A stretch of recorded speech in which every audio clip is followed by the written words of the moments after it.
Hey guys, number one Marmaduke fan here. We're looking at, again, Volume 2 by Mitsuru Kobo. Alright, I had a rave review for Volume 1. I thought it was a perfect Volume 1, excellent use of theming, and that's continuing and being built on in Volume 2. So I've actually had to learn these flippin' weeb names because the cast is expanding.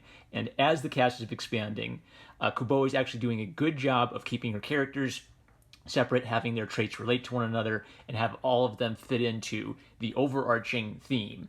And her art style is related to that theme. So this is perfect comics. This is peak what a comic should be and what you could aspire to have your comic be. So, in short, the premise is that this blonde guy here, Kinichiro Imamura, or Kin, he's a deeply antisocial kid, and that's partially because he's been judged based purely on his looks. People just assumed he was sort of a criminal, antisocial guy because of his weird hair and his weird eyebrows. But then that kind of became a self-fulfilling prophecy. Because people were judging him, he then started to withdraw and socially exclude himself from all social settings. And he gets a chance to go back in time and relive his high school days. And his one regret is that he didn't ask, like, the beautiful Captain Usami about whether it was fun to be in the Oendan, which is like this hyper-masculine military cheerleading pep squad. And I'm learning so much about Japan reading manga. Like, the pep squad is what Joey and Tristan were in Yu-Gi-Oh! But they don't really... that's why people make fun of them for just running around cheerleading Yu-Gi a lot. But actually, the cheerleading group in Japan has this really important cultural aspect to it, where it's kind of like you're subjecting yourself to a military discipline, and you are all about like taking your emotions to the top on behalf of your team. So it's the worst kind of group for a shy antisocial nerd to be in. But in the context of this story, being in the Oendan is a metaphor for life, overcoming struggle, conquering the dragon, cleaning your room, and everything works together beautifully. All the supporting characters have a similar relationship to the Oendan, where they're either in it or they're interested in seeing it come back. And these contrasting personalities create political trouble. It's hard to get along with all of these weird other people with these big personalities. And again, the Oendan is a metaphor for something. The Oendan are all about working together to show school spirit and team spirit, and life is about learning to get along with other people, to be an individual.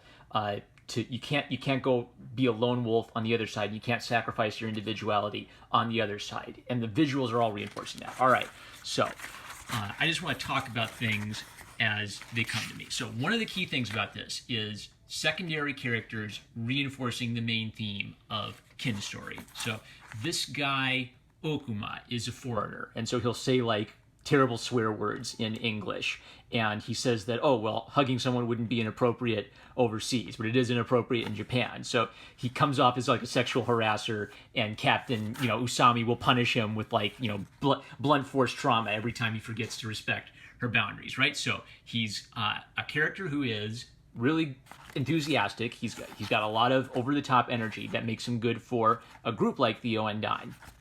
But he has a social problem. He doesn't know how to respect other people's spaces, and this creates trouble for him. So you see how his theme is a little bit like Kin's theme here, but maybe a different variation on that. And then every character who comes in has a similar thing. So Suga here is kind of dark-skinned.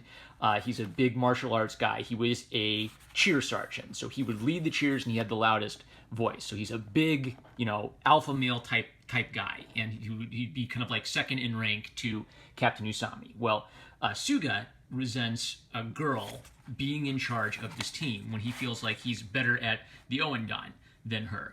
And even though the character's called this sexist, he kind of has a point. A girl is leading the Oendan, and suddenly the Oendan is falling apart. Nobody wants to be in it anymore.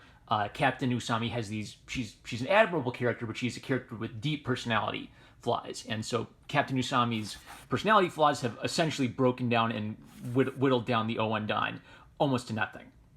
So a theme is he has this problem. He judges girls too quickly. He judges girls by their sex and not by their merits. Yet that is a flaw which does not undo his noble qualities, his good qualities, which is that he's very masculine, he's very good at what the the Oendan does. The Oendan needs people like him, which means that, if Captain Usami had a oh, girl power, slap in the face moment with him, that would kind of spoil it, because the whole point of Captain Usami is she's a girl who wants to be in a boys' sport competitively and be judged by her merits for that boys' sport, not judged as a girl who's super cute because she's a girl who wants to do a boys' thing. She loves the boys' thing for being a boys' thing. She doesn't want to feminize it. She wants to bring herself up to the boys' level. So that's where the competition comes in. You see how this is this is a cheerleading squad, but that's a universal problem. How does a girl balance being commanding in a workplace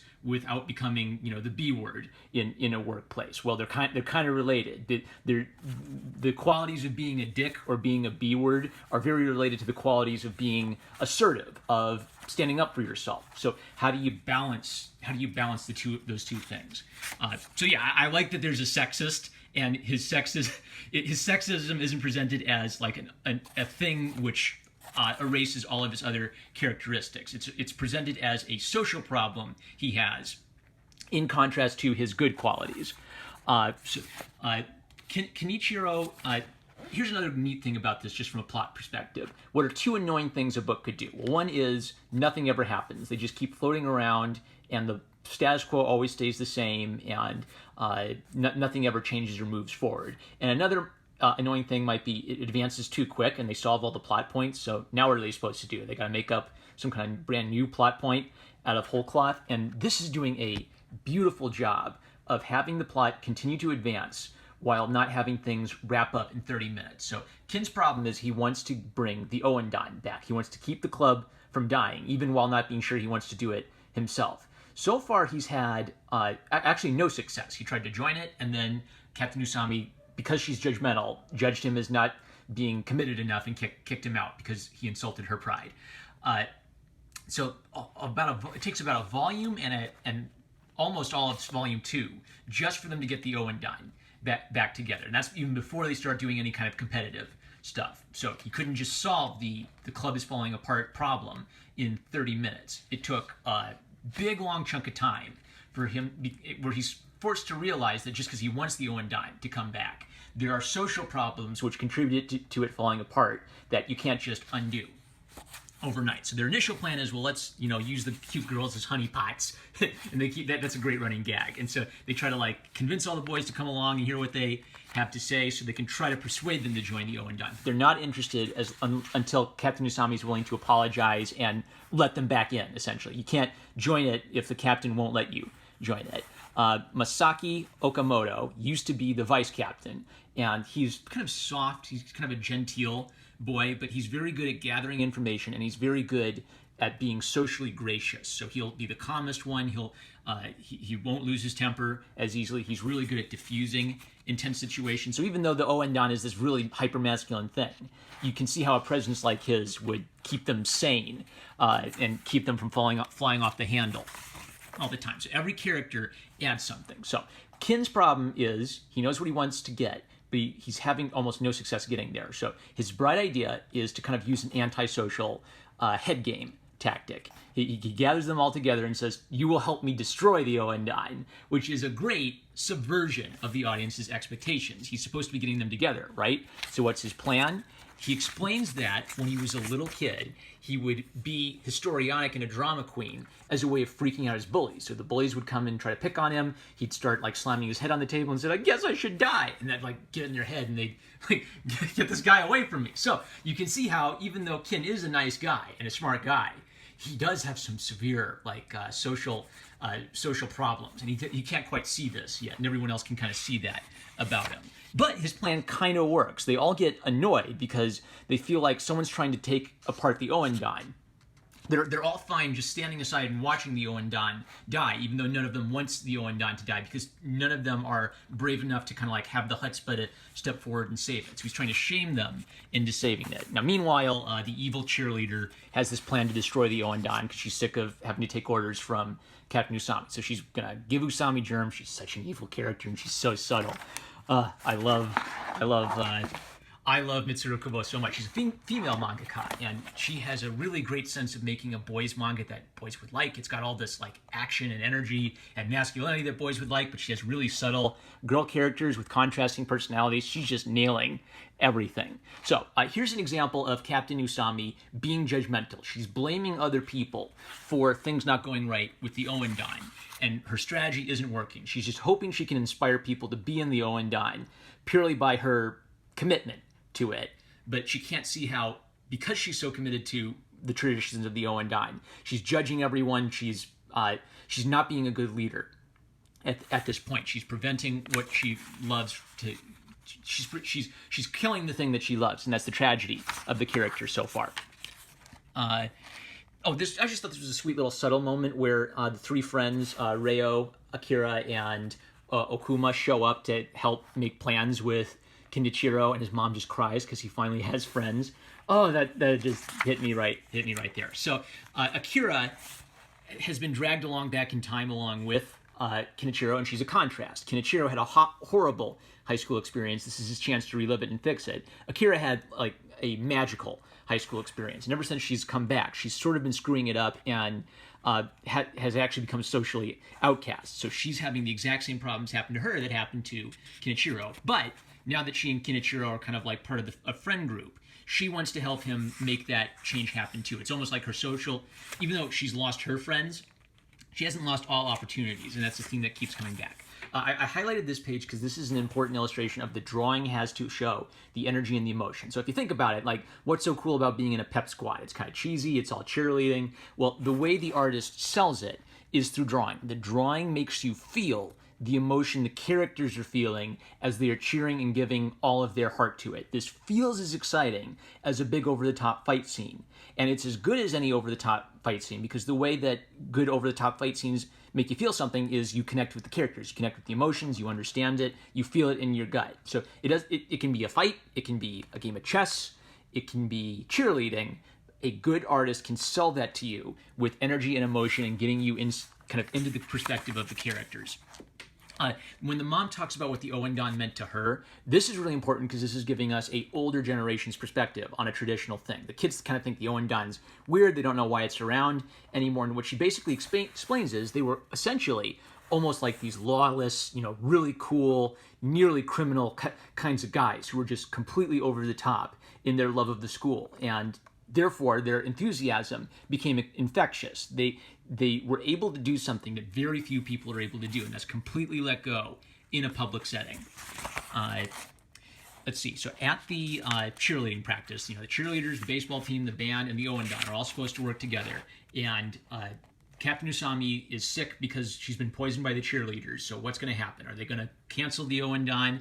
And Akira, I love this. So there's a contrast between her and Kenichiro, but there's also a similarity, which is that they're actually both kind of manipulative, but they're able to use their manipulation in social settings well. So Imamura manipulates people by pretending to be crazier than he actually is. He's kind of got a crazy Richard Nixon strategy. Akira's just good at lying and making up stuff that people want to hear to try to just get things to happen. So she won't say, Captain Usami hates you and doesn't want you back on the team. She'll lie and say, Captain Usami wants you back on the team, just kind of hoping that maybe getting them interested in being back on the team will make it happen. So she lies and says that Captain Usami has her period and Imamura will be taking her place. And he's in trouble because he learned a couple of the chants. He thought maybe I'll sit in the background and do this, but he has zero confidence in himself to be able to do this. So what's the worst possible thing that could happen to a shy social outcast? He's shoved in front of everyone and expected to make a fool of himself, and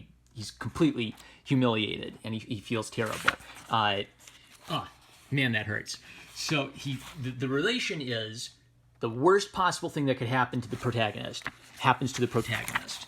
And this is sort of violating everything he was expecting. He asked Captain Usami, is the Oendyne fun? She says, of course it's fun. And he's not having fun at all. Now, what's interesting about this is he has a meltdown. His antisocial resentment of other people kind of comes out in a torrent. He's sick of watching all these people sit on the sidelines and watch the Oendyne die rather than actually just do something about it. And what's ironic is he's shy, he can't talk, he can't raise his voice, and in losing his cool, in having his meltdown, he finds his voice. He does have the capacity to yell and get loud and project himself and be kind of like let it all hang out in public. It's similar to the fear of public speaking. Cheerleading and fear of public speaking and drama and athletics, they all have kind of like a related, difficult, you have to perform under stressful circumstances. So he immediately gets embarrassed. People are starting to judge him as like a weird psycho guy because, of course, he looks like a weird psycho guy. But it's almost like this shames the others into realizing the guy needs some help. And he makes the point that none of the kids who want the Owen Don to continue, but they're all just willing to sit on the sidelines and watch it die. None of them are as cool as Captain Usami. Because Captain Usami, she's willing to go up there all alone on the school stage and do an Owen Don chant with all her heart in front of everybody. Zero embarrassment, zero bleeps given. This is what inspires Kinichiro. He sees her courage, he sees her commitment, and he wants something like that, even if he's not sure he wants to be in the club at all. And this is the redeeming grace for Captain Usami, whose flaw is that she's judgmental. If she didn't have this positive quality that she absolutely loves the Owen Don and she can do it, then she'd be a character with flaws but no redeeming personalities. She is an inspiring character despite her judgmental attitude. She kind of hears him, and I think that let me show you the important moment. So everyone's kind of heard him have his meltdown. Nothing's going right. The worst possible thing that could happen happened, and Captain Usami apologizes because she's not super duper cool girl who gets to stomp on people and be a B-word, and it's just awesome because girl power. She apologizes for essentially destroying the club based on her pride and recognizing that she needs help, meaning that Captain Usami's character arc relates to Kinichiro's character arc. You need help, even if you're a shy social outcast, or if you're the cool, kind of stoic, hyper-masculine female leader of the Owen Don team. They're related to one another. And here's another drawing that sells the idea. The idea of a character like Kinichiro is he looks creepy. He looks like a ne'er-do-well or a juvenile delinquent. He looks like a potential serial killer student, and he has to be drawn to evoke that idea, or the character doesn't work. And it shows up in his expressions, it shows up in his eyebrows, and everything about his demeanor. Here's just more examples of them doing the Owen Don. You really get the feel for the energy of it. You feel like the Owen Don is actually something fun. So the worst thing that could have happened to Kinichiro is he's judged in front of everyone. And what's the best thing that could happen? He's welcomed. He's welcomed into the group, and they do a cheer to welcome a new member into the group. Hooray, hooray, Imamura. You can do it, Imamura. The cheerleading pep squad club is a metaphor for social integration, social interaction, becoming part of something bigger than yourself. Where the cheer is a cheer, right? And with all the energy and everything of it, but it's also a moment of validation for Imamura, who's trying to do something positive with the chance he's been given to relive his life, and he's trying to become a part of a social fabric. He's trying to become a good member of a team and support something that's bigger than himself, and he receives validation for that. He needs it. There's a sweet. I love that the female character Akira. We get moments to sort of see things from her perspective and how things are kind of sucking for her and how she's kind of messing everything up. And then, there's some comedy where she says, "Oh, well, maybe I can use my knowledge of the future to spoil Hunter x Hunter on 2chan," right? So there's comedy, which is softening the blow, but really the worst thing that could happen to her has happened. And there's this kind of moment where you wonder has she screwed up her relationships forever, and there's a little moment where the guy who used to be her boyfriend before she went back in time helps her out, and you start to wonder, okay, maybe she isn't doomed. Maybe she can make this work and bring it back. I just want to show these gorgeous ink drawings, like fluid lines, thick lines, thin lines, soft details on the eyes and eyebrows, but then really bold along the outline of both the box and of her form. And Captain Usami, who another example of a character. Her face is kind of static and stoic. I wonder if she's supposed to be on the spectrum almost, but the point of her is she's stoic. She seems kind of unflappable, but her whole hobby is about committing her emotions entirely to this very masculine, very traditional art that's almost a martial that's almost a martial art. And so her whole character arc is about self-control. Can you control yourself? Can you control your pride? Will you let your love of the thing destroy your ability to work, to be a good leader to others who don't show the commitment to the thing that you do? It's great. So her face even is a memorable, unique face for a memorable, unique character who makes a strong visual impression based on her commitment to the cheer. So I want to read the afterward. On this page, I thought I'd include a sketch or two that I drew as concept art for the series, but I was getting ready for it to begin serialization. But once I dug them up, I was shocked at how much Captain Usami's face had changed since then. See? Maybe I was thinking about making her a frailer character with some sort of not all there vibe. I can't remember. Now, a little bit of that comes across. It's just more subtle. She almost like doesn't react to things in a normal way, which is what's kind of led to my headcanon. I hate the word headcanon, but I have a headcanon that she's got Asperger's or something, because she doesn't seem to react to things in a normal way, and all of her emotion comes across in the Oendan. I read that. I get the feeling I ended up making her more of a strong character because I started work on the final draft of Chapter 1, right around when the big earthquake hit. Although I guess I never have been one to draw princesses who just expect people to protect them for no reason. So, again, so much Japanese culture here. The earthquake hits, you start thinking about your culture, you start thinking about your history, and something like the Oendan becomes more important to you when you realize the significance of it. Her agent, her amazing assistants, who all these manga assistants deserve a whole page at the end volume of every manga to attach to the resume. Then all the little notes, and I didn't know this about her. So this is her first manga serialized in the States. She's done 337 Byoshi, Tokyu. I guess she likes exclamation points after things. Again, and then after again, she got to do Yuri, 3 exclamation points, on ice, which is apparently an anime that made it over here, and this finally got serialized. She is so good. I hope they serialize her old stuff, because this is a highly competent artist with excellent characterization and theming, blending everything together beautifully. One of the best. Every comic artist should read this. This is a master class in the art of comics and weaving together narrative story points together with action, something exciting, something emotional, and something meaningful, and kind of beyond the scope of just the manga itself. Fantastic, fantastic, fantastic. Love it, love it, love it. I'm #1 Marmaduke fan. Like, comment, subscribe. Osu! Catch you later.